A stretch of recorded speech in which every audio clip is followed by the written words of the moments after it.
There's always an infamous argument in D&D about marshals versus casters and who is stronger, should they be stronger? Typically it's casters, but I've already made a video talking about how DC20 does an amazing job at trying to fix this and going at the problem head first, and instead of nerfing casters down to make them just feel worse and feel lame, they're bringing marshals up, making them feel cool, unique, and special, almost like you're casting a spell with your sword. Now, while I have talked about this before, so I'm not going to sit here and beat a dead horse and just necessarily gas DC20 up, although I am going to be doing that because they made marshals better. It just gets better.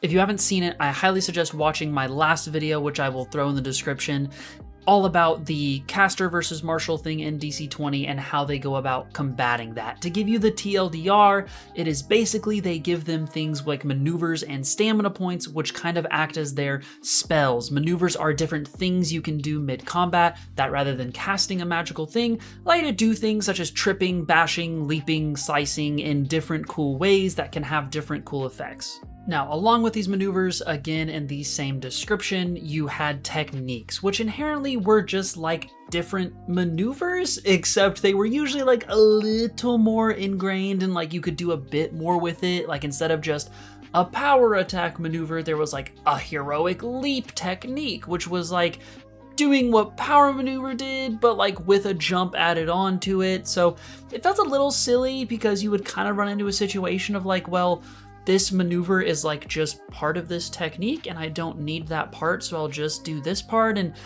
it felt weirdly disconnected. So what are these changes? What did they do? Well, for starters, one of the best things they did was it seems like techniques were pretty much removed and it's just all under the maneuvers umbrella now, which is really nice. I understood the distinction and there was kind of a place for it, but I think overall, especially for a newer player, it just made it more confusing because it was like, oh, you get 2 techniques and 2 maneuvers, when it could just kind of be all under the same umbrella and you just say you get 4 total. It didn't seem like that would be that broken or like it would, mess with the system, which, hey, assumedly they agreed with because that was changed. Now, another sick thing they did that was a perfect change was adding maneuver enhancements, which if you're not familiar, there were already spell enhancements where basically you could cast a spell like doing a small little tick of fire as like your cantrip, but then you could pump up that fire with mana to do something more like a fireball, where maybe it hits a larger AoE or it does more damage or it actually applies a burn condition. Right, in order to do these things, you could spend your mana. Well, they have given marshals access to the same style of thing, which is super fun. So now, here's a little example that the public hasn't seen before.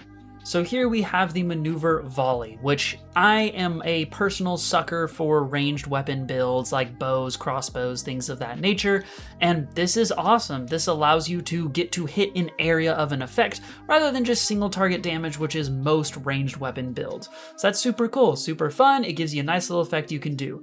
But on top of that, if you want to read it, you can add damage for 2 more stamina points, and that's repeatable, so you can spend a ton of stamina to stack on a ton of damage.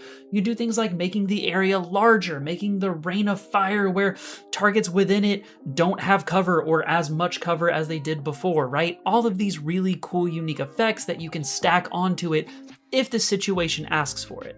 Now, before some of you possibly freak out if you're not aware of how the system kind of functions with casters, there is a mana spend limit, which is usually equivalent to your combat mastery, which is just half of your level rounded up if it's on a decimal. So if you're level 3, you have a 2 combat mastery and you can only spend up to 2 mana on a spell. Wouldn't you believe it, marshals work the same exact way, where your stamina spend limit on a single action or a single attack or a single maneuver is going to be that combat mastery. So even though theoretically, once you hit, let's say, level 12, and you could add 6 damage to this one volley, that's sick. You're not gonna be able to do that for a long time. So don't stress about your characters or your players breaking your game just yet. So all in all, this was a very simple change, but a very, very good one. And the game is starting to get to a point where all of the foundational rules are nearly set in place. Dungeon Coach has talked about this a bit on the live stream and on things where you want to lay the groundwork. You want to get all of your general stuff done before you start working on the fun stuff. like maneuvers and things like that. The maneuvers didn't really get finished because they had to change a little bit of how martial combat worked and how attack checks worked and make sure that was set in place before they started making updates like this one, which are just all of the cool, fun stuff. So hey, if you like what you hear and that sounds as amazing as I promise it is from experience, then you can go down, there's a link in the description. I am an affiliate. You can use that link to actually get DC20 for yourself, and it helps support the channel, which I greatly appreciate. And hey, maybe you're not interested in DC20, but you like following it until its completion. Maybe you want to see the finished product. Subscribe. I'm going to be covering DC20 up throughout its lifespan. And hey, I'll see you on the next one.